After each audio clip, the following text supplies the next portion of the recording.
Welcome to this explainer. Today, we're exploring a truly fascinating paradox in the world of entrepreneurship. We constantly hear about tech moguls dropping out of Ivy League schools, or maybe spending years climbing the corporate ladder under the wing of brilliant mentors. But what happens when you build massive, industry-disrupting companies without any of that? I'm talking no MBA, no corporate internships, nothing. Today, we're unpacking the very surprising source of one man's immense business success. Okay, let's dive into this. The man we're talking about is Bob Diner. Now, I want you to imagine a typical Friday night family dinner. Bob is sitting there with his family, casually sharing that his latest venture is already incredibly profitable and hitting major milestones. His mom looks across the table at him and asks a very simple yet profoundly deep question. She says, "How did you know what to do in this company and all the others to make them so successful? You didn't study business? You didn't work your way up in a massive corporation?" And you know what? She was absolutely right.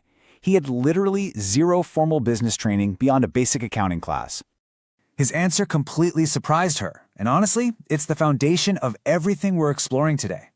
Bob told his mom that he owed all of his commercial success to the 12 years he spent in Jewish primary school. He said that it was there that he learned the absolute greatest manual for running a successful business ever written in human history: the Torah and the study of the Talmud. He literally took ancient religious texts and applied them directly to the modern corporate battlefield. So, here is the game plan for this ancient blueprint. We're going to cover success without a degree, constant preparation and diligence, fairness with employees and customers, integrity behind closed doors, humility to keep growing, and finally, the true purpose of profits. All right, Section 1, Success Without a Degree. Before we go any further, let's establish some quick context.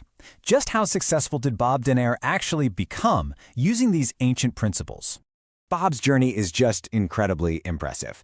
After working as a lawyer for just 2 short years, he launched an airline ticketing company that became highly profitable, which he then sold in 1991. Then, he immediately pivoted and launched Hotel Reservations Network.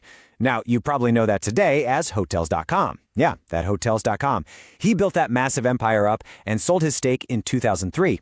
After waiting out a standard 5-year non-compete clause, what did he do? He jumped right back into the ring and launched GetARoom.com in 2008, which quickly exploded into another highly profitable enterprise. The guy proved over and over again that these ancient principles absolutely work in the real world.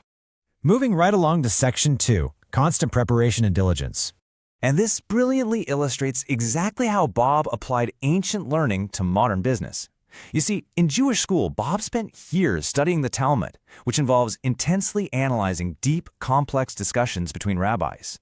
And you don't just read it, you debate it. You're paired up with a partner and you relentlessly ask why.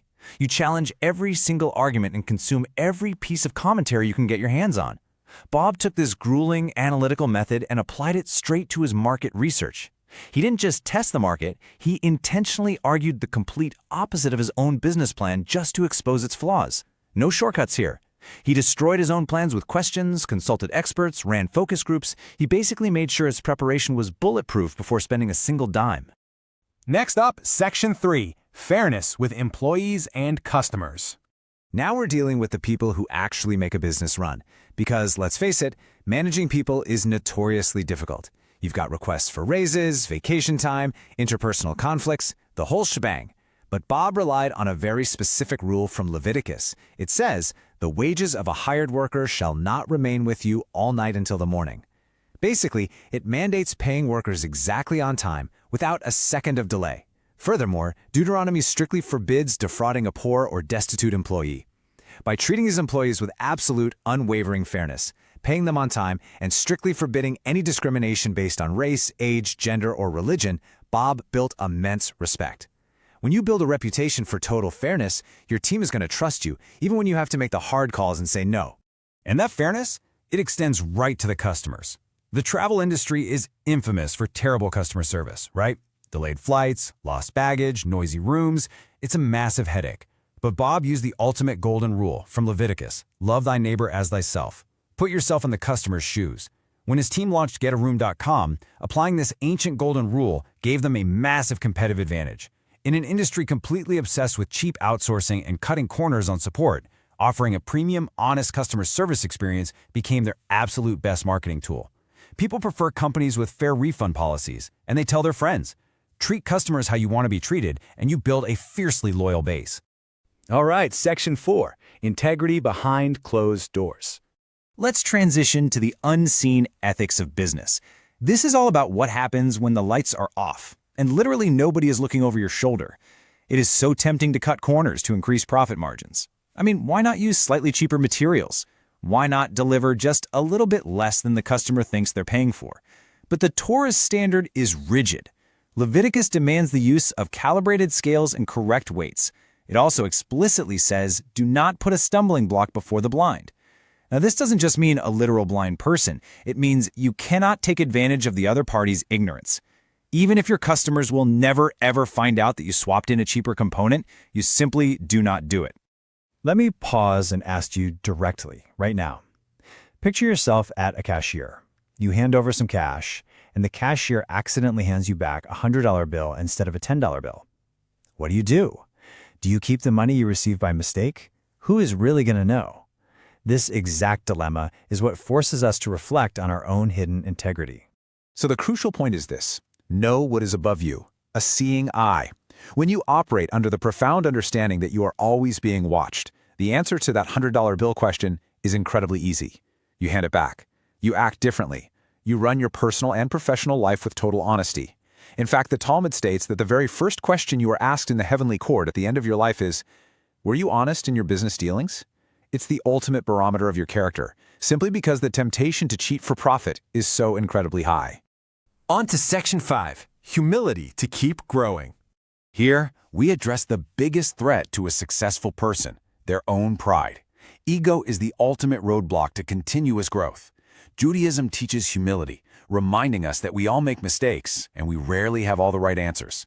The proverb, "He who hates correction is stupid," taught Bob a vital lesson about leadership. He didn't just accept feedback, he actively solicited and deeply respected criticism and suggestions from his employees and his customers.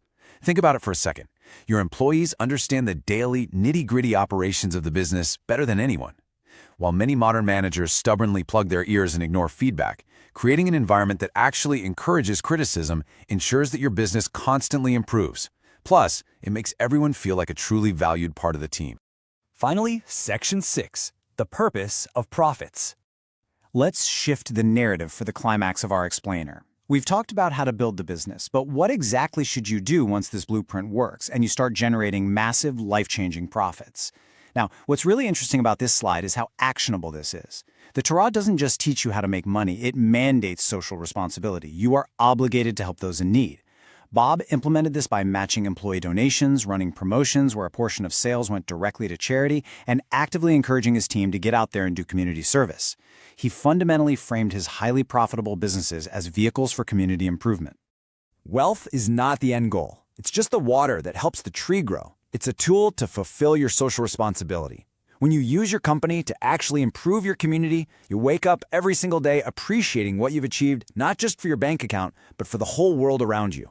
King Solomon, who is historically considered one of the wisest and wealthiest men to ever live, delivered this incredibly powerful thought, and it brings this entire ancient blueprint to its ultimate philosophical conclusion.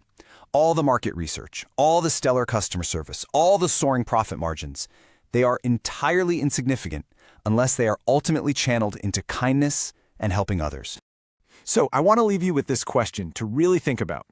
Is your work just a means to a paycheck, or is it a vehicle for doing good in the world? By applying these ancient Jewish principles, diligence, absolute fairness, unwavering integrity, humility, and immense generosity, you don't just build a successful business, you build a deeply meaningful life. What will your legacy be?